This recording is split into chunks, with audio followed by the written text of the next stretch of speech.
दोस्तों, बहुत समय पहले की बात है। एक व्यक्ति कई वर्षों तक अपने गुरु के दर्शन करने जाता रहा, उपदेश सुनता और उनकी सेवा करता। वो ध्यान का अभ्यास करता, लेकिन हमेशा उसके मन में एक ही कमी नजर आती कि मेरे अंदर सुधार नहीं हो रहा। मुझे कितने वर्ष गुरु की शरण में आए हुए हो गए, लेकिन मेरे जीवन में इतना बदलाव नहीं आ रहा जितना कि मैंने अपने गुरु से अपेक्षा की थी। एक दिन उसने सोचा, शायद गुरुदेव ही इस सवाल का जवाब दे पाएंगे, और वो गुरु से मिलने के लिए चला गया। गुरु ने उसे अपने पास बिठाया और उसकी समस्या पूछी। उस व्यक्ति ने कहा, जीवन तो बहुत तेजी से गुजर रहा है। मुझे दीक्षा लिए 20 वर्ष से ज्यादा हो चुके हैं और मैंने इन 20 वर्षों में अपनी तरफ से पूरा प्रयास किया, लेकिन इन प्रयासों से मैं कभी भी संतुष्ट नहीं हुआ। मेरे जीवन का एक बहुत बड़ा हिस्सा बीत चुका है और अब दूसरा चल रहा है। मेरी उम्र लगभग 50 साल की हो चुकी है।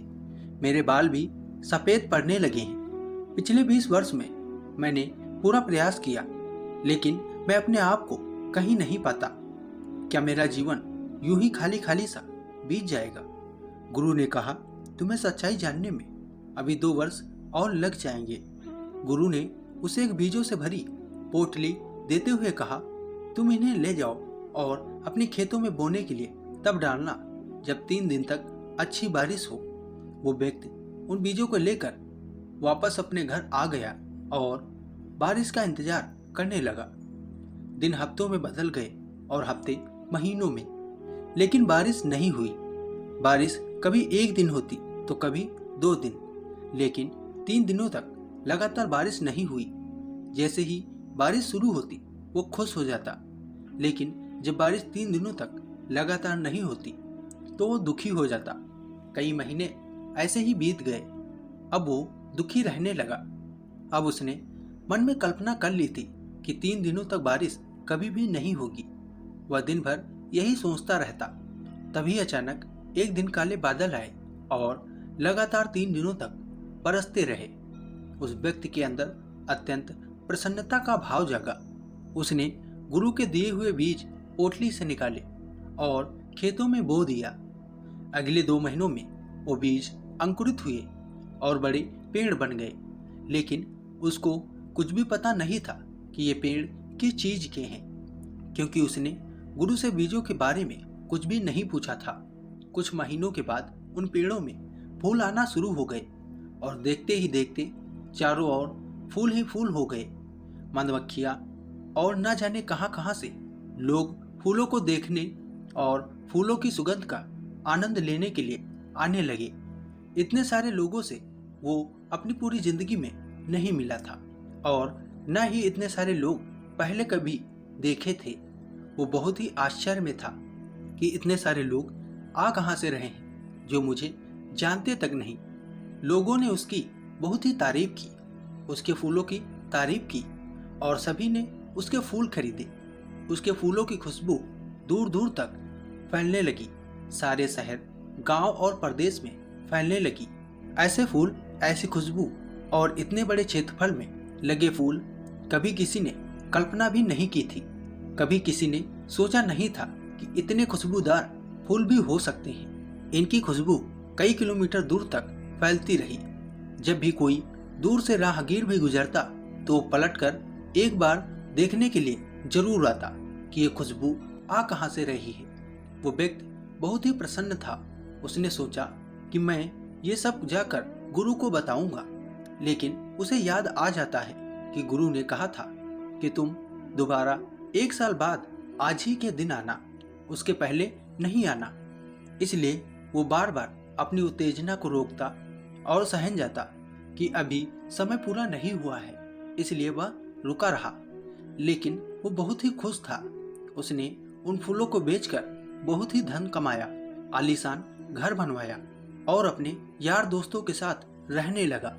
वह बहुत ही खुश रहता और लोगों से मिलता और आसपास के लोगों के साथ उसका बहुत ही मेलजोल हो चुका था।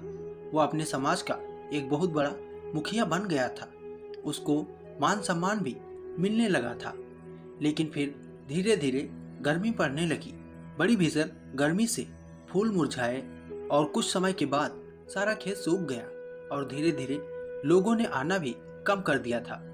अब कभी इक्का दुक्का लोग ही उससे मिलने आते थे। समय बीतने के साथ साथ गुरु से मिलने का समय भी पास आ गया।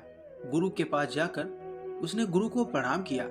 तभी गुरु ने कहा, मुझे कुछ भी बताने की जरूरत नहीं है, मैं सब कुछ जानता हूँ। गुरु ने दूसरी बीज की पोटली देते हुए कहा, अब जाओ, इन बीजों को तभी बोना जब फिर से 3 दिनों तक लगातार बारिश हो। वह फिर से उन बीजों को लेकर अपने घर वापस आ गया। वो थोड़ा दुखी भी हुआ कि वो गुरु को कितना कुछ बताना चाहता था, लेकिन गुरु ने तो पहले ही कह दिया कि वो सब कुछ जानते हैं, मुझे कुछ भी बताने की जरूरत नहीं है। वो व्यक्ति इस बात से बहुत ही निराश था कि वह अपनी मन की बात बोल नहीं पाया, लेकिन वह व्यक्ति इस बात से अनजान था कि गुरु दूरदृष्टि भी रखते हैं, वो सब कुछ देखते हैं। वह अपने घर आया और फिर से बारिश का इंतजार करने लगा। वो बहुत प्रसन्न भी था कि मुझे फिर से बीज मिल गए हैं, फिर वही फूल उगेंगे और चारों तरफ सुगंध बिखरेगी, फिर दूर दूर तक मेरी ख्याति फैलेगी, लोग मुझे इनाम देंगे, मेरी प्रसन्नता करेंगे, मेरे फूल की बिक्री होगी, मुझे मान सम्मान मिलेगा। इन सब बातों को सोचकर वह अंदर से खुश हो जाता। बार बार इन बातों को सोचता, बीजों की पोटली को देखता और प्रसन्न होता। यह सिलसिला कई दिनों तक चला और वह बारिश का इंतजार करता रहा, लेकिन बारिश नहीं हुई। और जब बारिश हुई भी तो एक दिन, तो कभी 2 दिन, 3 दिनों तक लगातार बारिश नहीं हुई। कई दिन बीत गए। अब वो थोड़ा उदास रहने लगा कि इस बार 3 दिनों तक लगातार बारिश होगी ही नहीं। कहीं गुरु ने मुझे इस तरीके से समझाने का प्रयास तो नहीं किया जो मैं समझ नहीं पा रहा, क्योंकि अब बारिश तो हो ही नहीं रही। और अब वो मन ही मन में तुलना भी करने लगा था कि पिछली बार तो इतने दिनों में बारिश हो गई थी, लेकिन इस बार उससे ज़्यादा भी दिन बीत गए थे और बारिश अब तक नहीं हुई। फिर एक दिन काले बादल आए और 3 दिनों तक मूसलाधार बारिश हुई। बारिश इतनी हुई कि इस बार उसके खेत की मिट्टी का ऊपरी हिस्सा बह गया। वो ये सोचकर परेशान भी हो गया कि इस बार खेत को तैयार करने में काफ़ी समय लग जाएगा, क्योंकि मिट्टी की ऊपरी परत बह गई है। फिर जैसे तैसे करके बारिश रुक गई। उसने बड़ी ही मेहनत के साथ खेत को तैयार किया और वो बीज खेत में बो दिया। इस बार भी उसने गुरु से नहीं पूछा था कि ये बीज किसके हैं। उसने खुद ही कल्पना कर ली थी कि ये बीज उन्हीं फूलों के होंगे। वो बीज अंकुरित हुए, बड़े हुए, उनमें से फूल भी आने लगे, लेकिन वह ये देखकर हैरान हुआ कि इस बार फूल इतने छोटे क्यों हैं। लेकिन वह इंतजार भी करता रहा। उसने सोचा शायद इस बार इन पेड़ों में फल आने वाले हैं, लेकिन कुछ दिनों के बाद देखा कि सारे पेड़ों में धीरे धीरे हरी मिर्च लगनी शुरू हो चुकी थी और वो मिर्च की फसल बहुत तेजी से फलने फूलने लगी। धीरे धीरे वो मिर्च लाल होने लगी। कुछ दिनों तक खेत में तोते आए और उन तोतों ने कुछ मिर्च खाए, लेकिन इस बार कोई तितली, कोई भंवरा और कोई मधुमक्खी नहीं आई और न ही कोई सुगंध उठी, न कोई सुंदर नज़ारे उठे और न ही दूर दूर से राहगीर आए। उसके खेतों में देखने वाला इस बार ऐसा कुछ भी नहीं हुआ। वह बहुत ही आश्चर्य में था कि आखिर इसके पीछे का रहस्य क्या है। वह थोड़ा चिंतित भी होने लगा, लेकिन थोड़ी उत्सुकता भी थी कि देखते हैं आगे क्या होता है। फिर जैसे जैसे गर्मी बढ़ने लगी, वह मिर्च लाल होने लगी और धीरे धीरे वह मिर्च पककर खेत में ही गिरने लगी और सूखने लगी। सारा खेत भी सूख चुका था। धीरे धीरे वह मिर्च फटने लगी और सारे खेत में फैलने लगी और जैसे जैसे गर्मी पड़ने लगी, गर्म हवाओं के साथ वह मिर्च भी उड़ने लगी, जिससे लोगों की आंखें और लोगों के गले जलने लगे। अब लोगों ने दूर दूर तक उस ओर से आना छोड़ दिया था। वो रास्ता ही छोड़ दिया था और वो हवा जहाँ जहाँ तक फैलती वहाँ के लोग परेशान होने लगे, भला बुरा कहते। उस व्यक्ति को लोग कहने लगे, इस मूर्ख ने ये क्या कर दिया। अगर इसमें मिर्च ही बोनी थी तो फिर बाजार में जाकर इसे बेच देता या फिर इसका कुछ इंतजाम करता, लेकिन इस मिर्च को खेत में ही गिर जाने दिया। अब यह मिर्च लोगों की आंखों और गलों में चुभ रही है। लोग उससे बहुत नाराज रहने लगे और उसके खेत के आसपास जितने भी पशु थे वह सभी दूर जगह चले गए। वह व्यक्ति भी बहुत डरा हुआ था, वह बहुत ही अकेला पड़ गया था। अब वो किसी तरह से खुद को बचाता, क्योंकि अब उसके आंखों और गले में भी मिर्ची लग रही थी। वह दिन रात अपने मुंह को कपड़े से ढककर रखता और हवा के विपरीत दिशा में बैठकर खुद को बचाने का प्रयास करता। यह सिलसिला कई महीनों तक चलता रहा। उसकी गुरु से मिलने की बहुत इच्छा थी, लेकिन गुरु ने पहले ही बोल रखा था कि मुझसे मिलने के लिए 1 साल बाद इसी दिन आना। वह बहुत ही परेशान था। उसके लिए एक एक दिन काटना बड़ा मुश्किल पड़ रहा था, लेकिन किसी भी तरह से वो दिन भी आ गया जब वो अपने गुरु से मिलने जा सकता था। वो गुरु के पास गया और अपना सारा हाल सुनाना चाहा, लेकिन गुरु तो पहले से ही जानते थे। गुरु ने कहा, तुम्हारे साथ जो हो रहा है मैं सब कुछ जानता हूँ, लेकिन तुम समझ पाओ। तो गुरु ने उससे पूछा, क्या तुम कुछ समझे?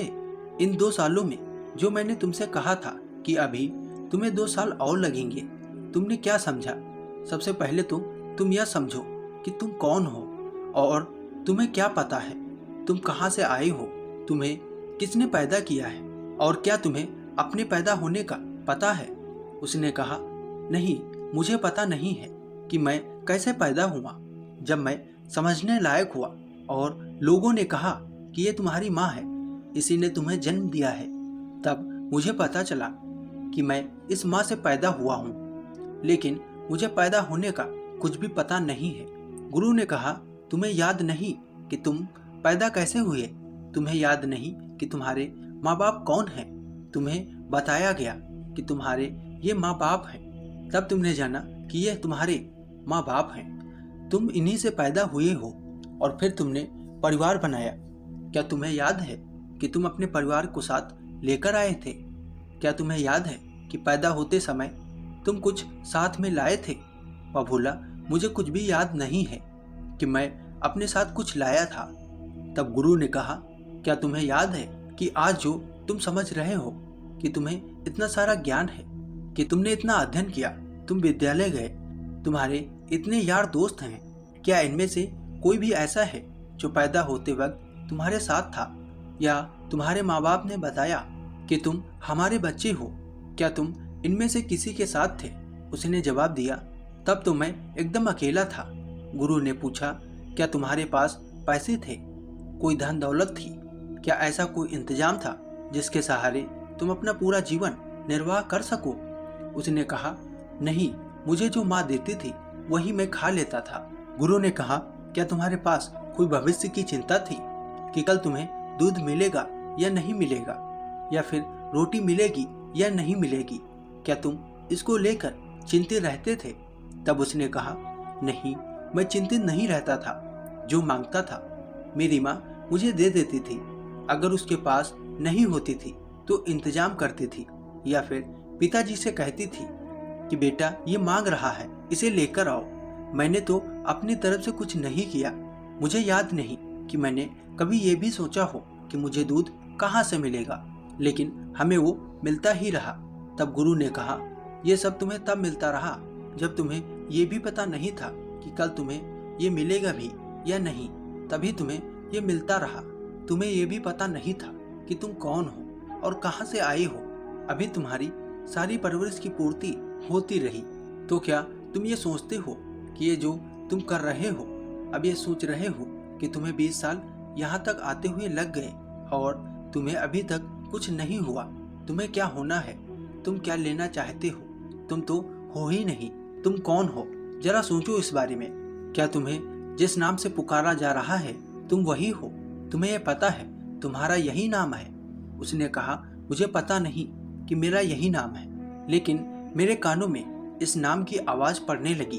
तब मुझे समझ आने लगा कि ये मुझसे ही कहा जा रहा है। तब धीरे धीरे मुझे पता चला कि मेरी माँ मुझे इस नाम से पुकारती है। तब मुझे पता चला कि यह मेरा नाम है। तब गुरु ने कहा कि तुम हो ही नहीं, तुम अपने आप से आए ही नहीं हो। क्या तुम अपने से आए हो? क्या तुमने ये चुना था कि तुम्हारे यही माँ बाप होंगे, यही मेरा घर होगा? या पैदा होने से पहले तुमने इस बारे में सोचा था या कोई चुनाव किया?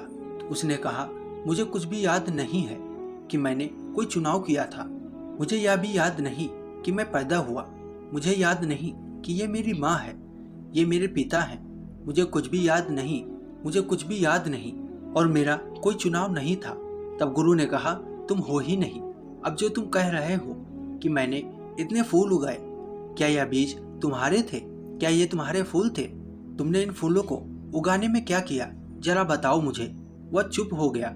उसके पास इस बात का कोई जवाब नहीं था। वह सिर झुकाए गुरु के सामने खड़ा रहा। गुरु ने कहा, ये बीज तुम्हें मैंने दिए थे, और इन बीजों को 3 दिन तक बारिश होने के बाद तुमने जमीन में डाला। क्या वो बारिश तुमने कराई थी? क्या वह मिट्टी जिसमें बीज अंकुरित हुए उसे तुमने बनाया था? क्या तुमने इनके लिए कोई प्रयास किया? वो आंखें झुकाए चुपचाप खड़ा था। उसके पास कोई शब्द नहीं थे। फिर गुरु ने कहा, क्या तुमने इन बीजों को जमीन के अंदर से फटते हुए देखा? क्या तुमने देखा है कि यह कैसे अंकुरित हुए और कैसे इनमें से पेड़ निकला, जो ये जमीन के अंदर का सारा खेल हुआ? क्या तुमने इनके लिए कोई प्रयास किया था? क्या बीजों के अंदर तुमने जीवन डाला था? उसके पास इस बात का कोई जवाब नहीं था। वो मौन था। वो चुपचाप खड़ा रहा। तब गुरु ने कहा, तुम हो ही नहीं।